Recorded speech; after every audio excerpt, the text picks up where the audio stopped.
প্রধানমন্ত্রী নরেন্দ্র মোদীর বাসভবনে আজ বৈঠক রয়েছে। 22শে এপ্রিল পেহেলগাঁয়ে যে ঘটনা ঘটেছিল তারপর থেকে কিন্তু দফায় দফায় প্রধানমন্ত্রীর বাসভবনে বৈঠক চলছে, একেবারে রুদ্ধদ্বার বৈঠক আজও কিন্তু রয়েছে এবং সেই বৈঠকে উপস্থিত থাকবেন অজিত ডোভাল এবং রাজনাথ সিং, এমনটাই জানা যাচ্ছে। প্রধানমন্ত্রীর বাসভবনে বৈঠক, ভারত পাক সংঘাত তীব্র হয়ে উঠেছে, তার মধ্যে আজকের এই বৈঠক অত্যন্ত তাৎপর্যপূর্ণ একটি বৈঠক। 3 সেনাপ্রধানের সঙ্গে বৈঠকে প্রধানমন্ত্রী, বৈঠকে থাকবেন রাজনাথ সিং, অজিত ডোভালও। পেহেলগাঁও ঘটনার পর থেকেই দফায় দফায় বৈঠক করছেন প্রধানমন্ত্রী নরেন্দ্র মোদী তার বাসভবনে। আজও কিন্তু সেই বৈঠকে উপস্থিত থাকবেন রাজনাথ সিং, অজিত ডোভাল এবং 3 সেনাপ্রধান। আমরা সরাসরি চলে যাব আমাদের প্রতিনিধি সুচারু মিত্রের কাছে। সুচারু, ভারত পাক সংঘাত তীব্র হয়ে উঠেছে, এর মধ্যে আজ বৈঠক, অত্যন্ত তাৎপর্যপূর্ণ একটি বৈঠক। ঠিক কারা কারা উপস্থিত থাকবেন, কখন শুরু হবে, কি শুরু হয়েছে, কি জানতে পারছি এই বিষয়ে? দেখো, প্রথমেই জানিয়ে রাখি, বৈঠক একেবারে শেষ পর্যায়ে। প্রধানমন্ত্রীর বাসভবনে জাতীয় নিরাপত্তা উপদেষ্টা অজিত ডোভাল, কেন্দ্রীয় প্রতিরক্ষা মন্ত্রী রাজনাথ সিং এবং 3 জন সেনাপ্রধান, স্থলবাহিনী, নৌবাহিনী এবং সেই সঙ্গে এয়ারফোর্স, এই 3 বাহিনীর প্রধানের নেতৃত্বে এবং রয়েছেন অজিত ডোভালও। প্রধানমন্ত্রী নরেন্দ্র মোদী এই মুহূর্তে ভারতের আভ্যন্তরীণ নিরাপত্তা বিষয়ে জানতে চেয়েছেন বলে আমরা জানতে পারছি। এছাড়াও যে বিষয়গুলো বৈঠকের টেবিলে উঠে আসতে পারে, এক, যে মিস ইনফরমেশনের বন্যা পাকিস্তান একেবারে উড়িয়ে দিচ্ছে বলা যেতে পারে, বিভিন্ন ক্ষেত্রে তারা বিভিন্ন রকম দাবি করছে, সেই মিস ইনফরমেশন থেকে সতর্ক হওয়ার জন্য প্রধানমন্ত্রী নরেন্দ্র মোদী ইতিমধ্যেই বার্তা দিতে পারেন বলে আমরা জানতে পারছি। এবং এক্ষেত্রে ওয়ারফেয়ারে এই মিস ইনফরমেশন আসে, অন্য কোনো দেশের ছবি, কখনো গাজা স্ট্রিপ, কখনো আফগানিস্তানের ছবিকে বা অন্য কোনো দেশের ছবিকে সামনে রেখে পাকিস্তান বিভিন্ন ক্ষেত্রে দাবি করছে যে তারা ভারতের ভূখণ্ডে আক্রমণ চালিয়েছে এবং এটা তার ধ্বংসাবশেষ। সর্বৈব মিথ্যাচরণ। সমস্ত ক্ষেত্রে যুদ্ধের সরাসরি নীতিতে না থেকে পাকিস্তান এবার সোশ্যাল মিডিয়া থেকে শুরু করে বিভিন্ন জায়গায় যে বিষয়টাকে হাতিয়ার করছে সেটা নিয়েও সতর্ক হতে হবে। দেখো, যুদ্ধে যেমন একদিকে থাকবে ডিপ্লোম্যাটিক সিদ্ধান্ত, অন্যদিকে থাকবে সম্মুখ সমরের বিষয়, আবার এই নীতি নৈতিকতার ক্ষেত্রে দেখতে হবে যে স্ট্র্যাটেজি মেকিং কি হচ্ছে।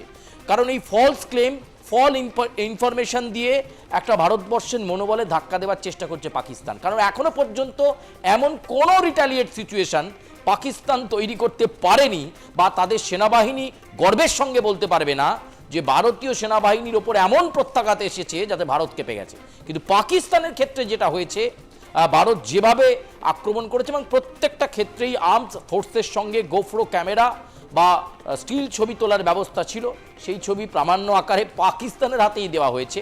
এবং মাসুদ হাজারের ট্রেনিং সেন্টার বলো, জাইসি মোহাম্মদ বা লস্করি তৈবা, যা যা ধ্বংস হয়েছে লঞ্চ প্যাড বা যেখানে যেখানে দ্রোণ হানা হয়েছে, লাহোর হোক, করাচি হোক, যেখানেই হয়েছে, তার প্রত্যেকটা একাত্তর তথ্য প্রমাণ একটা করে কপি চলে গেছে ইউনাইটেড নেশনে, এবং ইউনাইটেড নেশনের পাশাপাশি একটা করে কপি চলে গেছে পাকিস্তানের বিদেশ সচিবের কাছে। এখন যুদ্ধ করবেন নাকি ভারতকে পেছন থেকে ডিস্টার্ব করবেন, নাকি আবার জঙ্গি গোষ্ঠীকে জিহাদ করতে বলবেন, সেটা তাদের বিষয়। এই মুহূর্তে আভ্যন্তরীণ নিরাপত্তাটা খুব ভালোভাবে জেনে নেওয়া দরকার। বর্ডার ফেন্সিং জোনগুলোকে প্রথমবারে 16টা জোনকে টার্গেট করেছিল পাকিস্তান, দ্বিতীয়, তৃতীয়, চতুর্থবারে প্রায় 26টা জোন, যার মধ্যে জালন্ধার রয়েছে, যার মধ্যে পাঠানকোট এয়ারবেস রয়েছে, যার মধ্যে জম্মু রয়েছে, যার মধ্যে শ্রীনগর রয়েছে, এবং অবশ্যই যে রেঞ্জের কথা বলবো, পীর পাঞ্জাল রেঞ্জ। এই রেঞ্জগুলোতে এই মুহূর্তে ভারতীয় সেনাবাহিনী কতটা প্রস্তুত রয়েছে, যে কোনো রিটালিয়েট সিচুয়েশনের জন্য কিভাবে সামলানো যাবে, দেশের ভেতরে ক্ষতি হবে না, বা সীমান্তবর্তী অঞ্চলগুলোতে মানুষগুলো নিরাপদে থাকবেন, তাদের অন্তত খুব একটা টাচ হবে না, বাসস্থানগুলো থেকে অনেকটা দূরে সাধারণ মানুষকে সরিয়ে নিয়ে যাওয়া, সেই কাজগুলো কতটা হয়েছে। দেখো, এই ধরনের প্রস্তুতি তখনই হয় যখন কিন্তু ভারত আবার বড় একটা কিছু করবে বলে ভাবছে। এই মুহূর্তে তুমি যদি স্ট্র্যাটেজি মেকিংয়ের দিকে দেখো, অজিত ডোভাল বলেছেন দ্রোণ হামলা জারি থাকবে, কারণ অপারেশন সিন্দুর শেষ হয়নি। অপারেশন সিন্দুর চলছে, চলবে, সীমান্তের ওপারে সন্ত্রাসের বিরুদ্ধে লড়াই চলবে। তবে এবার আর ম্যানুয়ালি কোনো কাপ্টার বা কোনো যুদ্ধ বিমান পাঠিয়ে নয়, এই ড্রোন অ্যাটাক চলবে, ড্রোন হামলা চলবে, এবং স্পটেড কিছু লোকেশানে, যে লোকেশানগুলো থেকে বারে বারে বিচ্ছিন্নতাবাদী শক্তি প্ল্যান করেছে, ভারতকে ডিস্টার্ব করার চেষ্টা করেছে, বৈশরণ ভ্যালিতে ঢুকেছিল যে জায়গা থেকে, এই জায়গাগুলোকে আগে স্পট করা হয়েছে। ফলে ভারত এটা খুব বুঝতে পারছে যে পাকিস্তানের এতটাই ক্ষতি হয়েছে, সেই ক্ষতি পাকিস্তান মেনে নিতে পারছে না। এবং আসিফ মুনির খানের মতো একজন অপদার্থ সেনাপ্রধান, যিনি দেশকে রক্ষা করতে পারলেন না, শুধু তাই নয়, তার অপদার্থতার কারণে বারবার মিসাইল অ্যাটাক আটকে গেল, চীনের দেওয়া HQ-9 কোটি কোটি টাকা দিয়ে নেওয়া হয়েছিল, সেগুলো নষ্ট হলো, এটা দেশবাসী মেনে নিতে পারছেন না। ফলে এখন সেনার মধ্যে একটা বিভাজন হয়ে গেছে এবং পাকিস্তান সেনা যেটা করার চেষ্টা করছে, এই মিস ইনফরমেশনকে স্প্রেড করো, যত মিস ইনফরমেশনকে স্প্রেড করা যাবে। আমরা ভারতের অমুক জায়গা উড়িয়ে দিয়েছি, ভারতের অমুক ধর্মীয় স্থানকে আমরা নষ্ট করে দিয়েছি। 100% ছবি বা কোনো টেক্সট বা কোনো লেখা বা মেসেজ সোশ্যাল মিডিয়া এলে তার মধ্যে 99.9% সর্বৈব মিথ্যা, যেটা আজকে কয়েক ঘন্টা আগে বিক্রম মিস্ত্রি বলেছেন। ফলে মিস ইনফরমেশন একদিকে দেশের আভ্যন্তরীণ নিরাপত্তা বেষ্টনী, অন্যদিকে সেনা ছাউনিগুলো থেকে পাল্টা রিটালিয়েট সিচুয়েশন তৈরি করা যাবে কতক্ষণের মধ্যে। অপারেশন যদি এই সিন্দুর চলছে, আবার যদি আগামী 48 ঘন্টার মধ্যে কোনো টাফ অপারেশনে ভারত যায়, তাহলে কতটা প্রস্তুত।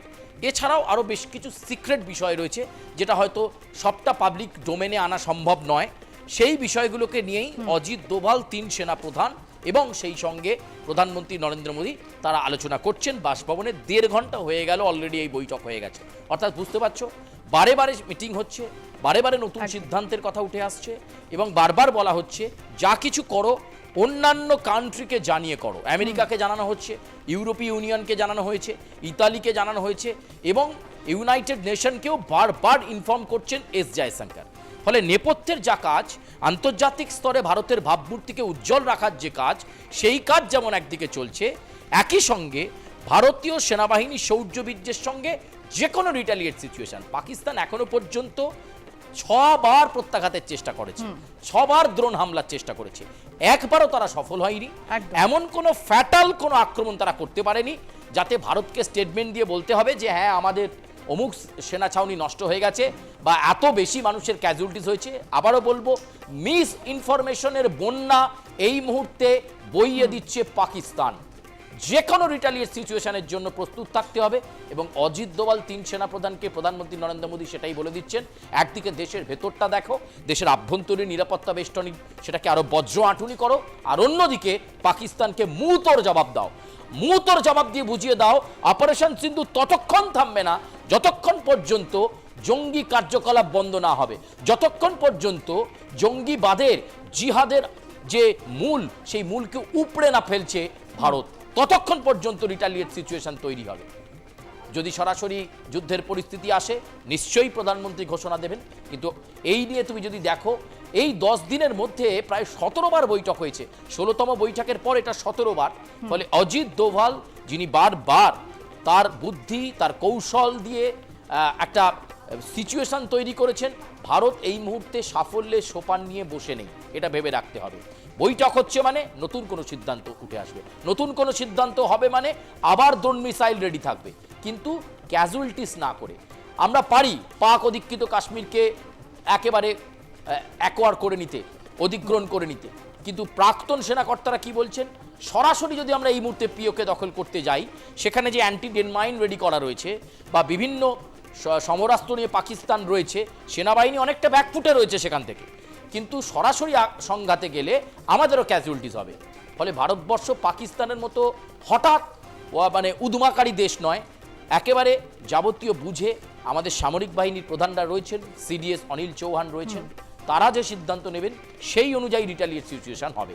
তবে আজকে সকাল থেকে কিন্তু পাকিস্তান নতুন করে কোনো কিছু করার চেষ্টা করেনি, এখনো পর্যন্ত এই ইনফরমেশন এসে পৌঁছেছে।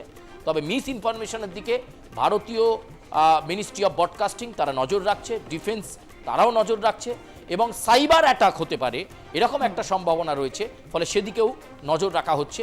পাকিস্তান এখনো পর্যন্ত আবার বলবো নাস্তা নাবুদ। একদমই তাই, বারবার মুখ থুবড়ে পড়ছে পাকিস্তান, এমনটা দেখাচ্ছে। সুচারু, কর্নেল সোফিয়া কুরেশি তিনি আজ সাংবাদিক বৈঠক করেন এবং তিনি জানিয়েছেন যে ভারতের পশ্চিম সীমান্তে বাড়তি সেনা মোতায়েন করা হয়েছে, এছাড়াও পাকিস্তানের আকাশ সীমা তা বন্ধ করা হয়েছে। বলা যেতে পারে রীতিমতো ভয়ে রয়েছে পাকিস্তান। একদম তাই, লাহোর এয়ারপোর্ট বন্ধ, পাকিস্তানের ছোট বড় ডোমেস্টিক ইন্টারন্যাশনাল এয়ারপোর্ট বন্ধ। কিসের জন্য বন্ধ রাখতে হচ্ছে? যদি তারা এতই প্রত্যাঘাত করে গর্বিত, তাহলে এয়ারপোর্টগুলো বন্ধ রাখতে হচ্ছে কেন? কেন যেভাবে 9টা লঞ্চপ্যাড ধ্বংস হয়েছিল, যেভাবে লাহোর কিংবা করাচি কিংবা মুজফফরাবাদে ভারতীয় সেনাবাহিনী ড্রোন হামলার মাধ্যমে পাকিস্তানকে বুঝিয়েছিল যে এবার সমঝে যাও, না হলে আরও দুঃখ কপালে আছে, সেই জায়গা থেকে দাঁড়িয়ে অত্যন্ত একটা গুরুত্বপূর্ণ এই বৈঠক আজকে। আমি আবার বলবো, আগামী 48 ঘন্টা টাইমটা কিন্তু ভেরি ভাইটাল। প্রাক্তন সেনাকর্তারা বলছেন এবার কিন্তু পীর পাঞ্জাল রেঞ্জ এবং অন্যদিকে জম্মু কাশ্মীর, এই রেঞ্জের দিকে কিন্তু ভারতবর্ষ কড়া নজর দিয়েছে।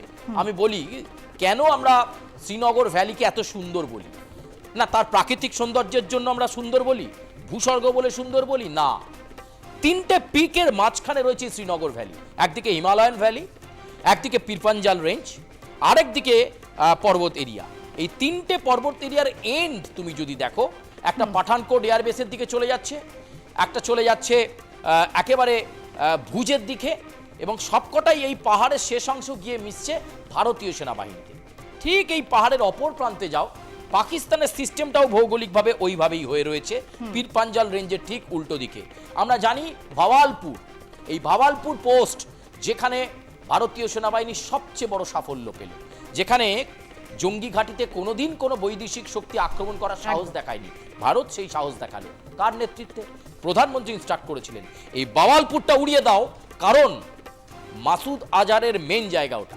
এই ভাওয়ালপুরের ঠিক 50 কিলোমিটার উল্টো দিকে রয়েছে আমাদের ভুজ সেনা ছাউনি। ফলে বুঝতে পারছো ভৌগোলিকভাবে এই কারণেই শ্রীনগর ভ্যালি এত গুরুত্বপূর্ণ, এবং ওই শ্রীনগর ভ্যালি থেকে একটা কেভস রয়েছে, একটা গুহা পথ রয়েছে, টানেল রয়েছে, যার নাম ইন্দিরা গান্ধী টানেল। ফলে ভৌগোলিকভাবে ভারতকেও দেখতে হবে যে আমাদের সৌন্দর্য, আমাদের মানুষকে রক্ষা করার ব্যাপার, কাশ্মীরের প্রচুর মানুষ যাদেরকে সুরক্ষা করার দায়িত্ব আমাদের, তাই আভ্যন্তরীণ কাঠামোটাকে আমরা ঠিক রাখবো। একদমই তাই, তুমি নজর রাখো। ধন্যবাদ তোমায়।